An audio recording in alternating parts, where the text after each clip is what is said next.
Hello everybody, my name is Rolf and today I want to show you Black Salt Audio's new plugin called Low Control, and it's an awesome little plugin that will make your life a lot easier as it has done for me. So I'm just going to show you what it's doing and how you can use this to really enhance the low end in your mixes. And in this case I'm going to show you how I've been using it on bass guitar mostly because I really like it on that. So there's two little halves of this plugin here. So there's the control part, which you can bypass, and the enhance part. And what it's really doing, the control part, is really just compressing the low end separately from the rest of the signal. And it's doing that in a very nice and controlled way. You can choose the frequency where you want the compressor to start working, and it's working below that particular frequency. So in my case, I'm compressing everything below 120 Hertz, and then you have this gain knob here, so you can really enhance your low end if you're lacking the low end. And in this case I'm using this quite a lot because the bass guitar in this particular mix was lacking a lot of low end, so I really used this plugin to enhance that and bring it to life. And on the other side there's the enhance function here, and this is really just saturation and just creating harmonics so that your bass guitar will not only sound great on big studio monitors and stuff like that, but also on like earbuds and smaller speakers and stuff like that. So there's that. You can choose how much saturation you want, and you can choose the frequency where you want it to focus the most. So you can really just go from 40 to 200 or something, and you can kind of choose which frequency suits your mix the best, because you kind of want your bass guitar to go below your rhythm guitars, right? So you can really just choose based on tuning and stuff like that where you want your bass guitar to focus the most. That's pretty much Low Control in a nutshell, and it's sounding awesome. So let me just play with this mix for you, and then I'll just run you through my whole bass mixing chain in this case. Check it out.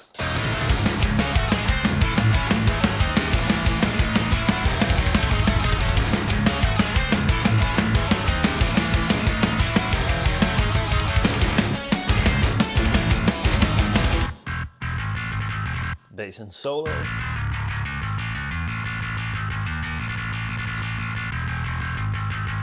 Sounding pretty cool. So let me just run you through my whole bass chain, because in this particular mix all we had to begin with was a DI, and that's pretty usable. So this is what it sounded like.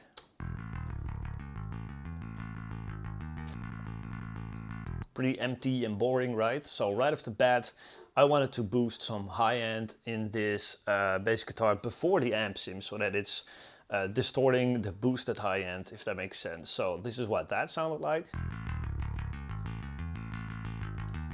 without and with. So I'm adding quite a bit of high end, top end there to really just just enhance the highs before I'm going into the amp sim. And in this case I'm using dark glass. It's got the vintage mode on, and I think I'm just using a preset that I've tweaked a little bit, but I'm not sure about that.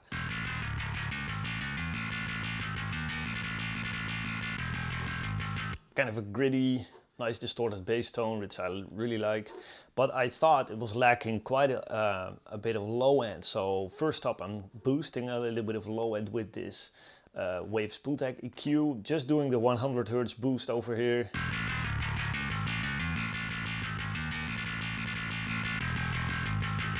Really just emphasize the low end a little bit, and normally this is where I would go to FabFilter Pro and B to really compress the low end separately from the rest of the signal, but in this case I've decided not to use that, so I can just delete it, and instead I'm using Low Control. But first up I've got Escalator on, and this really just makes the whole bass guitar sound more full and more energetic. And in case of bass guitar you can really hear it in low mid. So let me just play the mix for you, and then I'll unbypass Escalator and try to listen to the low mids, how much richer they get. Check it out.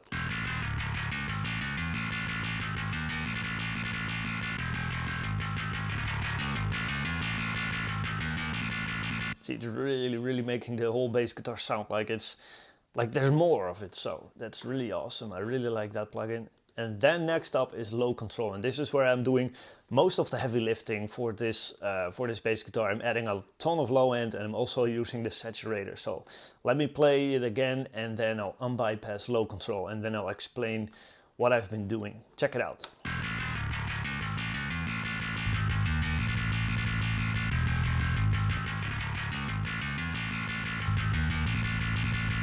Boom, sounding amazing. There's low end now, right? It was really lacking before, so I've used low control pretty aggressively to not only enhance the low end, but also to get it very, very consistent, even when he's playing all over the neck. You know, there's like different fundamental frequencies and stuff like that, but as you can hear, the low end is staying consistent, which is really the goal with a plugin like this, and it makes it so much easier to do than to have a separate compressor, then a different saturator and stuff like that. Just you know, all in one, and it's so easy to use. So let me just run you through what I've been doing. So I've been compressing the low end below 120 because I feel like I want the subs to be compressed, but also the, you know, where the power of the bass is, which is usually around 100 hertz or something. So I wanted anything below that to be compressed so that it's evened out in volume. And then I've boosted it quite a lot because, like I said, I thought this bass guitar was really lacking low end. So really just wanted to boost that. So that's on the control side.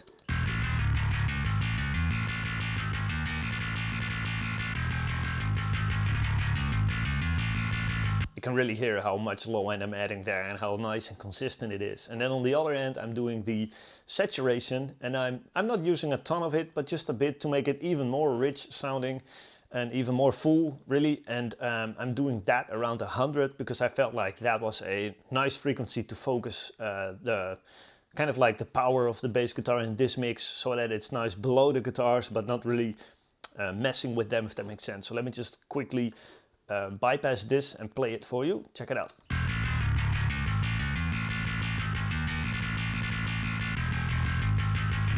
Let me crank that for you so that it's easier to hear.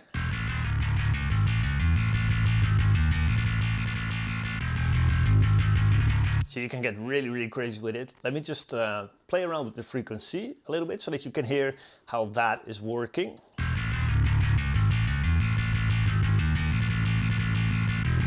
See, now you really get those nice lower mids, really, really enhanced. Obviously, I'm just cranking it now so that you can really hear what it's doing. But you can also go very low and just enhance the sub a bit more. Check it out. Very hard to hear on my CLA 10 speakers, but it's really enhancing the low end quite a bit. I thought I had it around 100 and somewhere around 20 or something.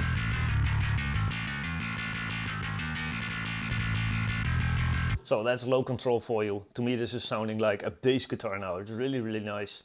And I'm really happy that I don't have to use, you know, like multiple plugins to get the same result. It's just one plugin. You got it dialed in like 2 minutes, and it's sounding amazing. So there's that, and then all there's left is just this tiny little EQ. I'm dipping out a little bit boominess around 130 and boosting a little bit more 100 again.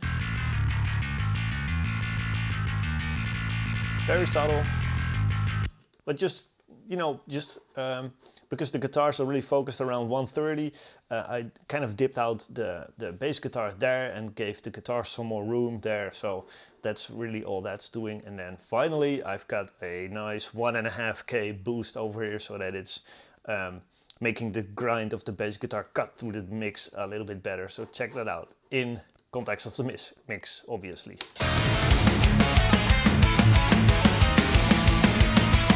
See, bass guitar is kind of buried now.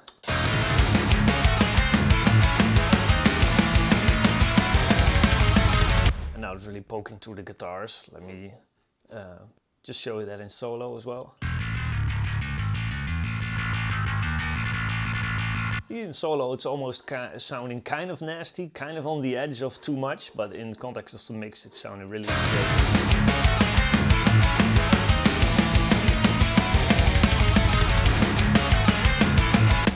So there's low control for you. Hope you can see how easy this plugin makes mixing low end for you. It's really, really nice. It gives you so many options, but also it's like simplifying the whole process of mixing low end for you. So There's low control. I hope to see you again in the next time, and take care.